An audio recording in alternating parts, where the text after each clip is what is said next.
आदौ कर्म प्रसंगात् कलयति कलुषं मातृकुक्षौ स्थितं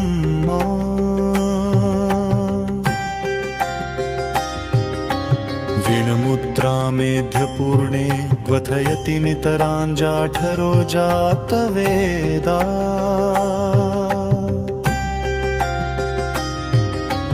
यद्वद्दुःखं व्यतीतः खलु वपुषि तदा शैशवे चापि दुःखम्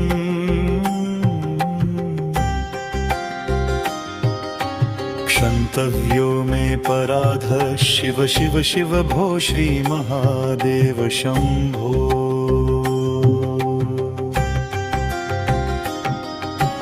बालत्वे दुःखातिरेको मललुलितव पुस्तन्यपाने पिपासा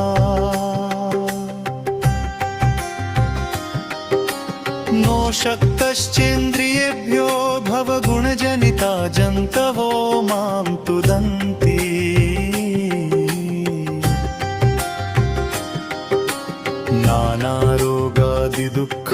नानारोगादिदुःखाद्रुदनपरवशः शङ्करं न स्मरामि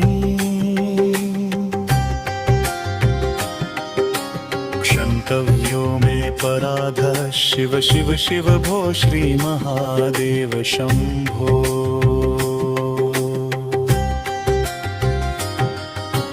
पौगण्डे दुःखमेकं विषमविषयतो नाशशक्तिश्च तेभ्यः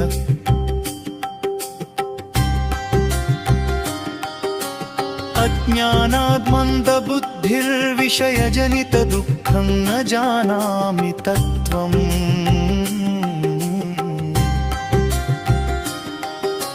शम्भो शर्वेश शम्भो भवभयहरणं वत्पदं नैव चिन्ते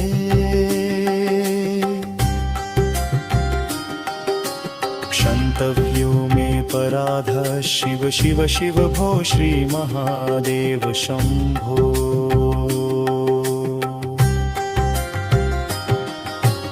यौवने विषयविषधरैः पञ्चभिर्मर्मसन्धौ दष्टो नष्टो विवेकः सुतधनयुवति स्वादु सौख्ये निषण्णः शैवी चिन्ता विहीना मम मनसि सदा त्वत्पदं न स्मरामि क्षन्तव्यो मे पराधः शिव शिव शिव भो श्रीमहादेव शम्भो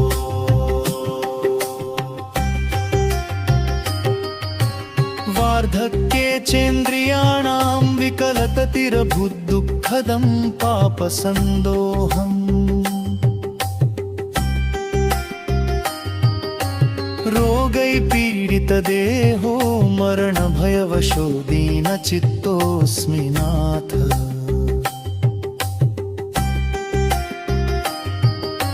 त्वन्नाम स्मृतिहीनः पतितैव सदा दुःखितोऽस्मि प्रभोऽहम्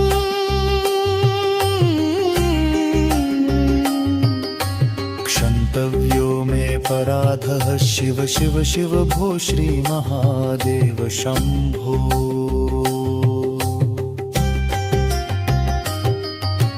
स्नात्वा प्रत्युषकाले स्नपनविधिविधो नाहृतं गाङ्गतोऽयम्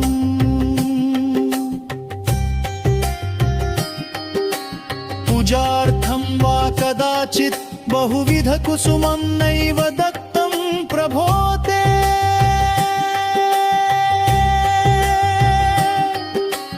धूपं नैव प्रदत्तं न च विविधरसो नैव नैवोपहारे क्षन्तव्यो मे पराधः शिव शिव शिव भो श्रीमहादेव शम्भो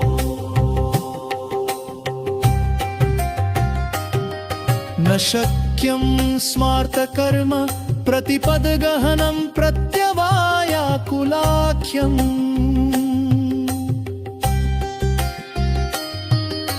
श्रोते वार्तानिरुक्तं विधिविहितमहो कर्म कर्तुं न शक्तः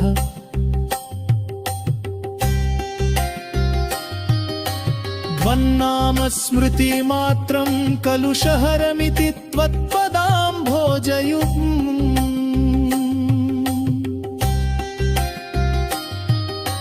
क्षन्तव्यो मे पराधः शिव शिव शिव भो श्रीमहादेव शम्भो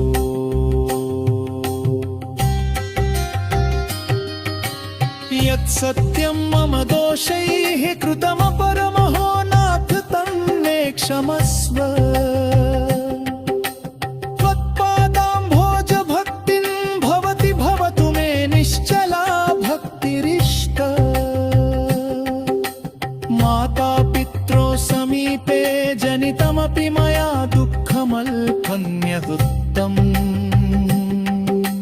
क्षन्तव्यो मे पराधः शिव शिव शिव भो श्रीमहादेव शम्भो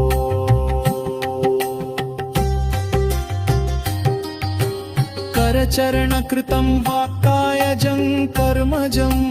वा श्रवणनयनजं वा मानसं वापराधम् विहितमविहितं वा सर्वमेतत्क्षमस्व